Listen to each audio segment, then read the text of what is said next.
Well, hello again. This is an interesting example. I have fun with it. That uses the idea of independent events as applied to Christmas lights. Um, and let me talk about independent events before we get to the example. But if you recall, um, if A and B are independent, then the probability of A intersect B is the probability of A times the probability of B. And that's the definition of independence there. So hopefully you've had some exposure to that. But a consequence of independence also said that, okay, if A and B are independent, then the probability of A given B is the probability of A. In other words, B is telling me nothing about A. So when I condition on the event B, it's just the probability is the same as just as not conditioning on B. So B and A in that context are independent. Okay, example here. Now, well, suppose we have a string of 12 Christmas lights and they're wired in series. And one consequence of that is that if at least one light bulb burns out, the entire string of lights will cease to be lit. So um, I think the lights that we have now are not wired in series, but this setup reminds me of that Chevy Chase movie, the Christmas Vacation, where he has wired his whole house with thousands of lights, and he goes to plug it in, and nothing comes on. And his father or his father-in-law comes out and says, "Well, you know, son, that if only one light bulb is out, then the whole string will be out. Then none of them will work." And so Chevy Chase is checking every bulb because uh, he wants to get his Christmas lights going. But anyway, made that connection with that movie. Let's suppose that the chance that a single bulb burns out over a month-long period is 0.01. Let's also suppose that bulb failures are independent of each other. So what's the chance that a string of 12 lights fails to remain lit over a month-long period? So suppose over the Christmas season here, you have a string of 12 lights. What's the chance that it goes out over that month-long period? Now let me define uh, this event that we know something about. I'm going to let BFI, that's going to be the event, that the ith bulb fails.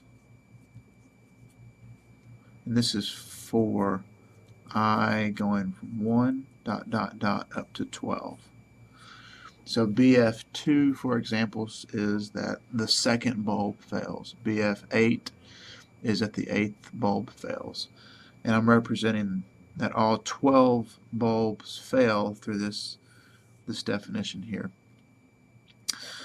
So if that's how I define BFI, so that means that the probability of BFI is 0.01 for I equals, again, 1 up to 12. And that's stated here that the chance that a single bulb burns out is 0.01. All right. Well, what am I after? Okay, the big question is, what is the chance that the string fails to remain lit? So I'm after the probability that the string of 12 lights fails over that 1 month period.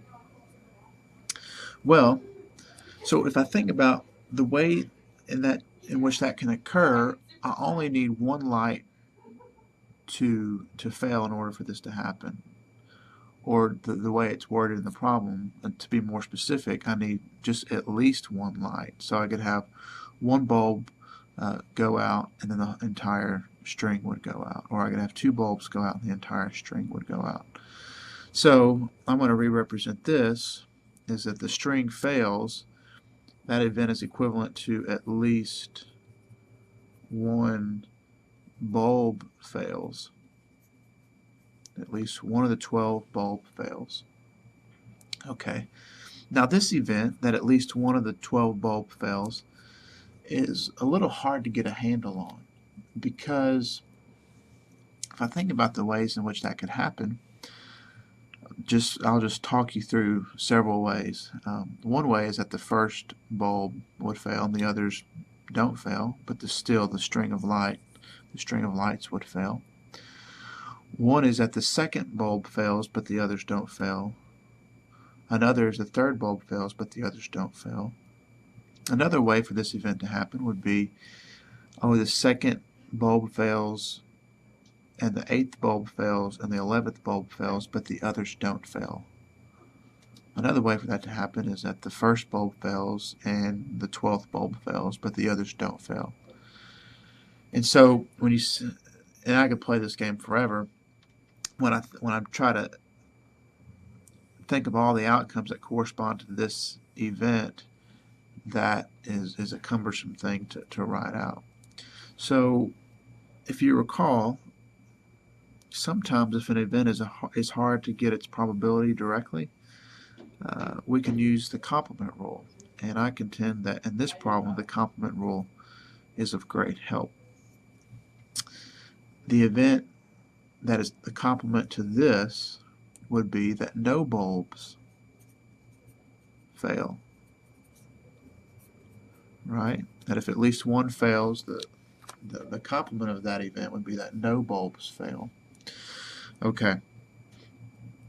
Now, what does this look like? Well, this is 1 minus the probability. I want to write out this event in terms of what I've defined here as BFI. That would mean that, okay, BFI complement, right? The complement of the bulb failing would be that the bulb does not fail. So the first, BF1 complement, that would mean that the first bulb does not fail. And the second bulb does not fail. And the third bulb does not fail, all the way up to ... the 12th bulb does not fail. And you see that I'm representing each of these events with the complement of an event I've already defined, but also I'm intersecting them all to get this bigger event of interest that no bulbs fail. Okay. Well, what I need is to compute the probability of this intersection. I could use the multiplicative rule that's extended to 12 events. That's actually really messy to think about. But what do I know about bulb failures? I know that bulb failures are independent of each other. And so that means this event, although it's the complement of a bulb failure, it's still independent of this event and so forth. All these events are independent of each other. So when I write out the probability of any intersection of independent events, by definition, I get the product of the probabilities of the individual events. So here I've got the probability of BF1 complement times the probability of BF2 complement times the probability of BF3 complement ... times the probability of BF12 complement. We're running out of space there. Okay. This can now be written as, okay, well, what is this probability? Well, if the probability that any bulb fails is 0.01, then the probability that any bulb does not fail, or BFI complement, is 1 minus 0.01, or 0.99. So each of these events here, or each of these probabilities, is 0.99. That first one's 0.99, this next one's 0.99. Through all 12, I've got 0.99. So what is this? This is really just 1 minus 0.99 to the 12th power. And doing a little arithmetic, plugging that into your calculator, it turns out that is 0.114. So basically there's a little bit more than an 11% chance that this string will not make it through the month-long period.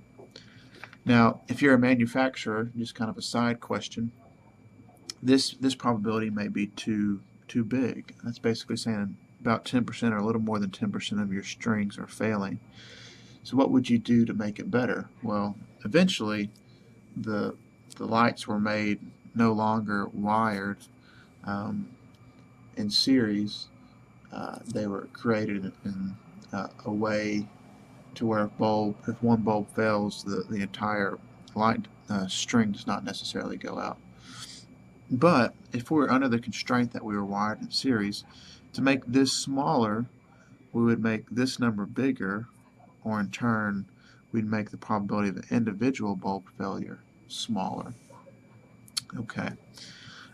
Just to kind of go back through what we did here, the probability the string of 12 lights fails was a probability that at least one fails. We re-represented this through the complement rule. That's not really well written, but that's the complement rule. And then we went from this line to this line by independence.